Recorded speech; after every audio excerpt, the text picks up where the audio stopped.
I think that there is a misconception about how much you actually need to retire in the UK. People talk all the time about needing millions of pounds in order to be able to make that happen. Well, I'm going to break down how you can do it with much less money. I'm going to give you some scenarios, some examples, tell you how to get there, and I'm going to tell you exactly what I'm doing, what my numbers are, and a little sneaky trick in the middle as well that's going to help you bridge the gap to make it actually happen. I've also got an incredible free share offer in the middle, so listen out for that. This is different, this is bigger and better than anything that you've probably seen before. So first of all, let's start with what people actually typically spend right now in the UK. So according to the ONS, the average household spends about £30,000 per year as of right now. That's enough for housing, bills, food, utilities, holidays. It's not a lavish lifestyle, but it's one where you're not working, and that's what we're trying to get to here. At the end of the day, with all of this, you can continue to work if that's what you want to do. If you want to continue to work until you're 68 years old, you absolutely love your work, it's a part of your identity, you'd be lost without it,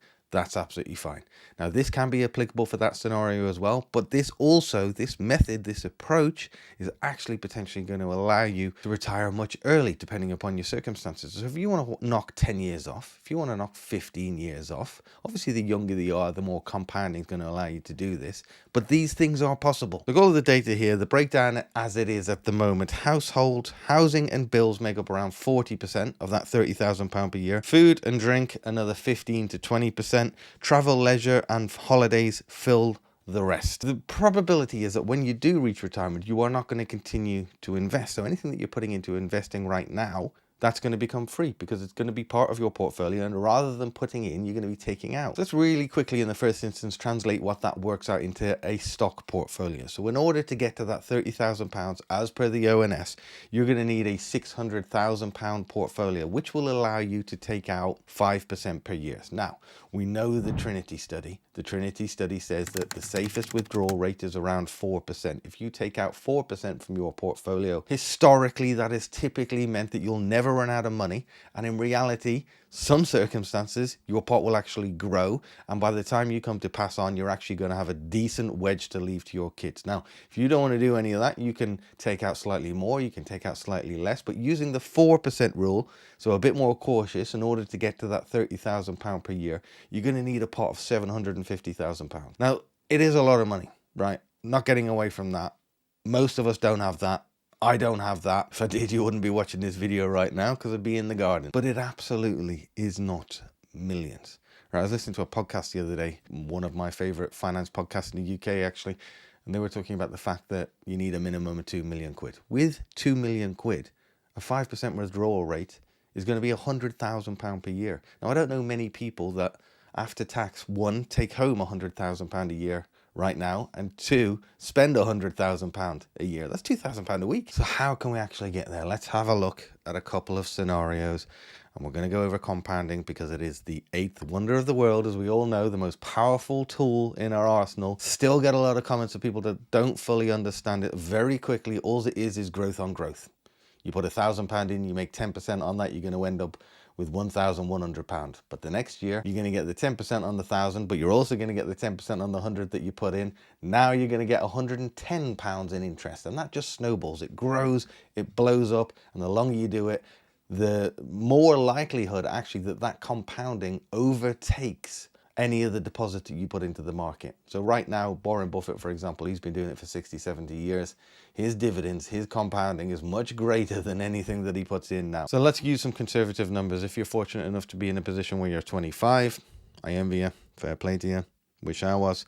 You can reach this number based on a 7% return, which is relatively conservative compared to historic performance, by putting in £500 a month. By the time you're 55, you will have £750,000. Now, the barrier here is, I remember when I was 25, I had no desire whatsoever to be putting 500 quid away into a stock portfolio that I was going to need in 30 years time because I wanted to spend it. Now that, if you are 25, is something, if you can break, will change your life. I promise you, I guarantee you, it absolutely will. It's as simple as that. Wisdom, of course, comes with age, but if I could do anything in my past, and I've done a lot of bad stuff, not bad, but stuff I regret. If I could do anything, I'd go back to 25-year-old me, just spend 10 minutes with that bloody Egypt, get him to open a stocks and shares ISA. Right, if you start a little bit later, start at 35, for example, same contributions, same return, You're still going to reach that number by the time you're 65. You're still going to have £750,000 by the time you're 65, which is still 3 years ahead of state pension, which, by the way, it's 68 at the moment. Who knows what it will be by the time we reach it. Smaller amounts work as well. So £500 is a lot of money. I get it. But if you can do £200 and you're starting at 25 and you're getting a 7% return, you're still going to end up with a pot of 500k by the time you're 65. Take into consideration that you might also be getting a state pension, which at the moment is around £11,500. That tips you over 30 grand. So you've started, you're putting in £200 a month. By the time you come to retire, you've got £30,000 in your back pocket. And that right there is bang on national average for spending in the UK right now. So if you want to be more lavish, that's absolutely fine. If you like your designer goods, your brand new cars, your extravagant holidays, you're going to need to tweak these numbers. You're going to need to increase them. If you're more frugal, you could even potentially do less. It also depends upon where you live in the country. If you're living in London, I don't know if it's going to go too far. The fact of the matter is that you will not achieve any of these goals unless you have a reputable, cost-effective broker. And that's why I'm so grateful to XTB for sponsoring this video. So why would you want to open an account with XTB? Well, there's a few reasons, and I will and have only ever worked with brokers that have this criteria. First of all, they are a zero commission platform. Secondly, they are covered by the FCA, Financial Conduct Authority. And thirdly, they offer a stocks and shares ISA, which, as we all know, means that you won't pay any tax on any of the gains, any of the dividends that you receive. They have over 7,500 investment products which you can choose from, which is more than enough for anyone looking to start getting investing. I always say try and keep it as simple as possible. That's my approach. The vast majority of my funds are in my all world. There are plenty of all world options on XTB. They also, at the time of recording, offer 4.25% on any uninvested cash that you have within the account. So they're basically covering all of the criteria of what I consider to be a good broker in the UK at the moment. We're very fortunate to have these sort of offers available. If you do want to sign up, there's a link in my bio. You can also use promo code as you're doing so. And if you've got any questions, please let me know. Right, I've mapped out some different scenarios, and I'm also going to show you my example now. So first of all, let's have a look at a single person. The Lifetime and Savings Association actually puts a moderate retirement for one person coming in at £23,500. So the previous example was for a household. So if you're a single person, it's actually 23.5 grand, which is much less than 30 grand, obviously. So you can tweak the numbers to this if that's applicable to you. Equally, a more luxurious lifestyle, they say, comes in at £37,300. So that is a bit more than the £30,000. Again, tweak the numbers. If you want some of those additional luxuries in your retirement, you need to tweak them upwards a bit. However, with state pension currently covering 11,500 of that, again, you're a third of the way there just by the state pension. As a couple, the numbers are higher, but of course, a lot of bills are halved. Housing, utilities, so things don't double from here necessarily. So that's why a comfortable retirement, more than frugal, for a couple comes in at £43,100. That is why it is massively important to take advantage of the tax benefited accounts if you are in a couple.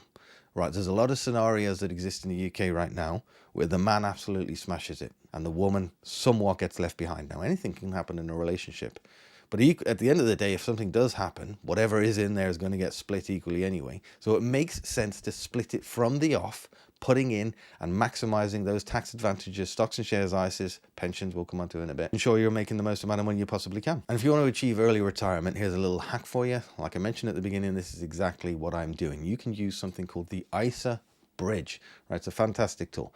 Okay, so if you've got a private pension and a stocks and shares ISA, and you've potentially got a state pension coming along, let me tell you what I'm going to do. So I've worked out that in order to live a comfortable lifestyle, I need about £27,000. That's about what I spend at the moment because I aggressively invest. I live a very happy lifestyle, extremely happy. I'm fortunate enough not to want, or I do want, or need, or desire beyond my freedom, brand new cars, luxury holidays twice a year, eating out 3 times a week. So £27,000 will do me. That means using 5% as a withdrawal rate, which I'm comfortable with. My target number is £540,000. Now, I will have £540,000 by the time I'm 50 because I currently have £140,000 in my stocks and shares ISA, which I max out on a monthly basis. That, if the markets behave, will continue to grow to a point where it reaches £540,000 by the time I'm 50 when I want to retire. I then will get 5% taken out of that, £27,000, until I reach private pension age, which for me is 57. This is why it's so important for me And I think you should consider it to mix depositing into a stocks and shares ISA and into your pension as aggressively as you can. I've also changed my pension so that it is no longer in the default funds. I've chosen the cheapest all worlds that I can find within each of them. I have 3 pensions at the moment from 3 different employees. And because I started depositing into that when I was 21, just by default, by accident, thank goodness, that will be worth £700,000 by the time I'm 57, which means that potentially I could be in a situation where I retire at 50. I draw £27,000 out every year. By the time I'm 57, if the markets continue to behave, that £540,000 will still be completely intact, and I will then be able to access my private pension at £700,000. Now I'm going to end up with £1.24 million, which blows my bloody mind. That's way beyond what I actually need. Like I said, £27,000 a year will do me. The other important thing to remember is that your spending is weighted towards the beginning of your retirement. You're fit, you're young, you're healthy, you want to take advantage of all of this freedom that you've got all of a sudden, so you'll be spending a lot more at the beginning. So it's worth probably also thinking about tweaking your numbers to make sure that it is front-loaded. That may mean for me that I even take out more than £27,000 per year for those 7 years between retirement and 50, reaching private pension age at 57, knowing that that pot will go down, but knowing I've got 700k coming in when I reach 57. Now, what I haven't done in these numbers is take into consideration inflation, but I've given you some ideas and some scenarios of what might be possible. The fact that we actually potentially need a lot less to retire than we ever really thought about. Your circumstances might be different, but all I ever hear is people saying you need 1 million plus, you need 2 million, you need £3 million to retire. You don't. If you want to finish early, you can. You just need to take some action and get started. Right, as we always do, let's finish with joke of the day. So for anyone that hasn't seen this channel before, for Christmas last year, off my kids, I got dad joke of the day, page a day calendar. Today. In my school days, I did well in every subject except Greek mythology. You could say that was my Achilles elbow. That's a corker. Right, thanks for watching, guys. I'll see you soon.